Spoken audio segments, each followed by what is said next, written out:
request Mr. Saurav Kumar, partner Amarchand Mangaldas, to also say a few words.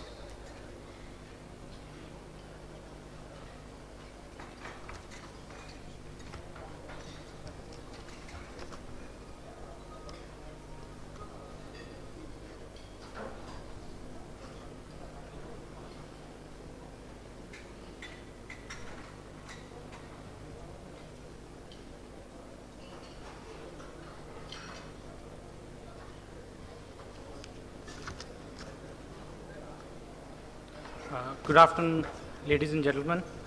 The first thing I would want to just comment on my friends who just spoke before this.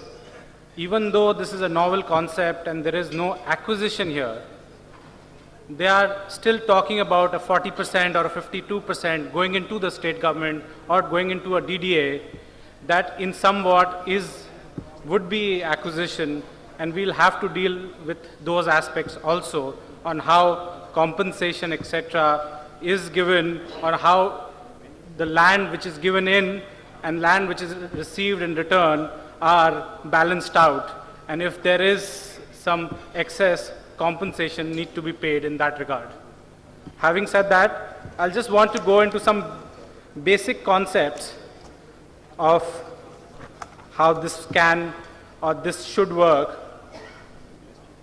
Just to get the ball rolling, I would want to talk.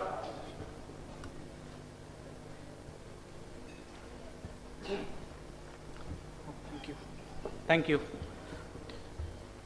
How land acquisition actually is also allowed in our constitution and etc. Earlier, right to property was a fundamental right. It changed by 44th Amendment of the Constitution, and Article 300A was put into the Constitution, where it became a statutory right. And therefore, government got the power to acquire only with some statute, only with some provision of law. Courts have, in this regard, said that any enactment for town planning is definitely an authority of law, and also held that each and every claim of property cannot be termed as right to property, and any legislation prescribing reasonable restriction is an exception to Article 300A. Therefore, if there is a valid town planning scheme, that is a valid exception to your right to property. Land acquisition moves on this premise, and any project for planned development, sustainable development, government is allowed to acquire through land acquisition process.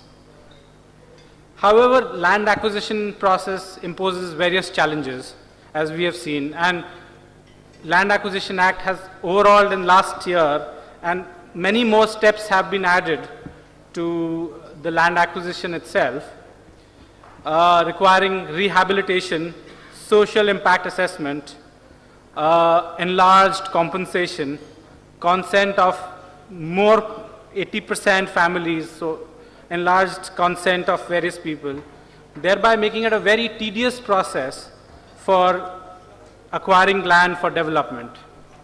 The land pooling policy, therefore, as being proposed by the DDA, may provide a solution to this, whereby it's not a compulsory acquisition, it's more a voluntary process. It is a novel concept, and we can't go into other states. However, we should take lessons from other states to make this a more viable project. Gujarat has been running this very successfully for last many years. Places like Ahmedabad, Surat have all developed on town planning schemes. Couple of interesting things that they have done well, which allows it to be a successful model there, is that the infrastructure development is on a time-bound manner, very quick. Someone just outside, before I was entering, mentioned to me that Delhi is already over-leveraged in terms of electricity and water. If that is so, how is it possible that this is ever going to be effective? This is something that DDA has to look into. If you are already leveraged, you may go into a scheme, may allot the land, may allow development, but if you don't have basic infrastructure, this is all going to falter. Also, in Gujarat, transfer of disputes is more manageable. State governments enter into any dispute of ownership aspects of the previous landowner and try and sort it out before the process actually gets formulated.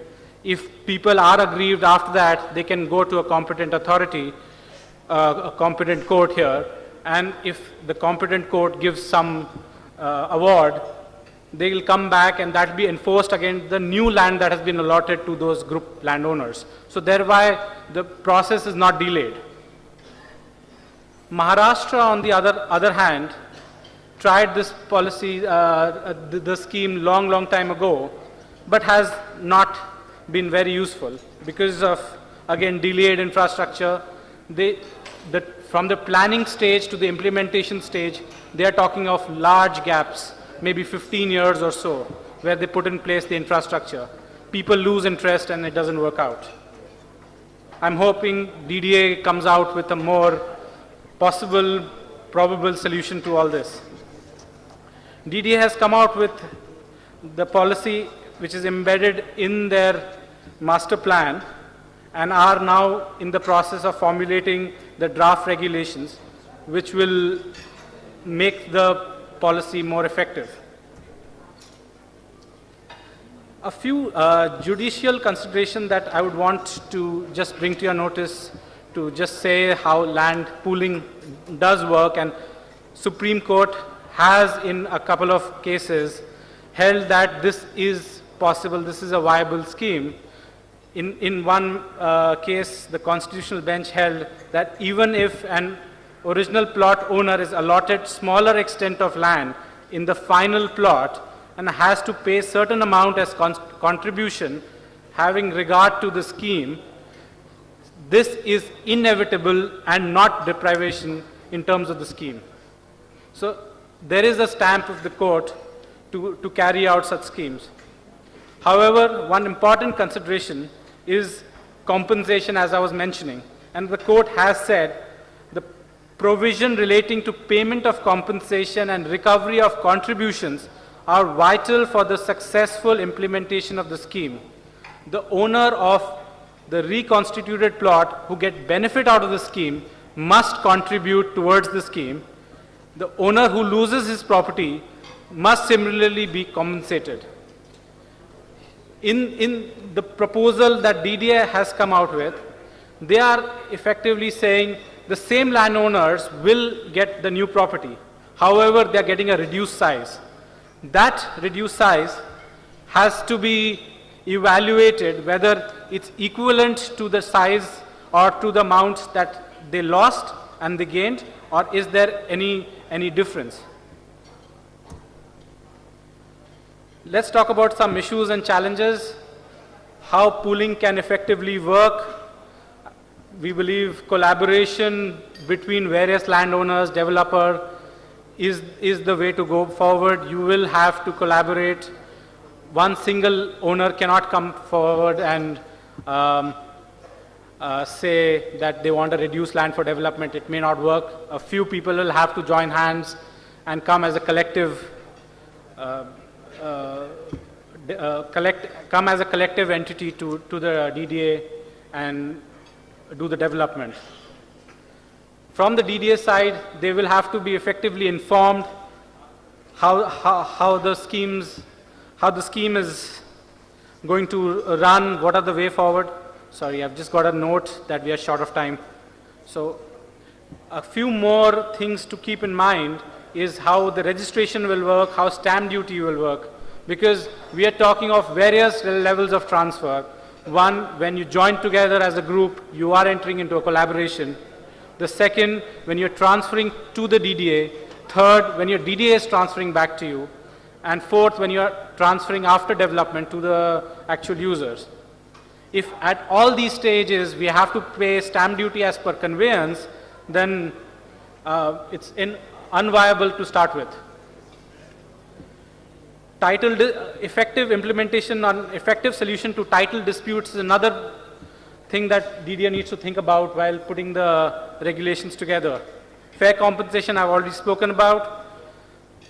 Conversion of land use. If farmers are getting together as people who are landowners in this scheme, then their land use should convert as part of the scheme, and they should not be going around for conversion.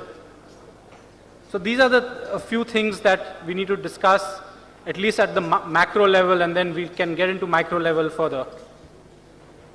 With this, I'll just hand it over.